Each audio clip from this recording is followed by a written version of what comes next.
जो लोंढा येतोय सारखा सतत महाराष्ट्रावरती बोजा इथल्या जे स्थानिक मुलं आहेत ग्रॅज्युएशन आहे पण नोकऱ्या नाही आहेत कोणीतरी काहीतरी आता छोटा मोठा व्यवसाय करतोय पण हे आता सुस्त आहे. वेळ होती जेव्हा माननीय श्री बाळासाहेब ठाकरे हिंदू हृदय सम्राट बाळासाहेब ठाकरे तेव्हा म्हटलं होतं उठाव लुंगी बजाव पुंगी. बरोबर, कारण प्रत्येक ठिकाणी हॉटेल्स आणि सर्व शेट्टी आणि साऊथ इंडियन लॉबी होती. तर त्यावेळेस साहेबांनी काय केलं होतं की जेवढे पण मराठी मुलं आहेत त्यांना नोकरीला लावा. बरोबर, मग त्यांच्यासाठी एअर इंडियामध्ये सिव्हिल सर्व्हिसेसमध्ये वगैरे बऱ्याच ठिकाणी ते जॉबचे वेकेन्सीज होते. मग बाहेरचे लोक यायचे, त्याच्यासाठी साहेबांनी लढलं. साहेब खूप त्याच्यासाठी आंदोलन वगैरे केले. त्याच्यानंतर साहेबांना असं कळून आलं की अरे आपली मुलं शिकलेलीच नाही आहे, कुठल्या त्यांना ह्याच्या बेसिसवरती तिकडे जॉब देणार.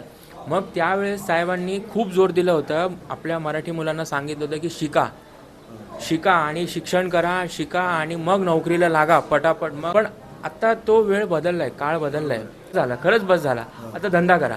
कशाला जॉब करतायत?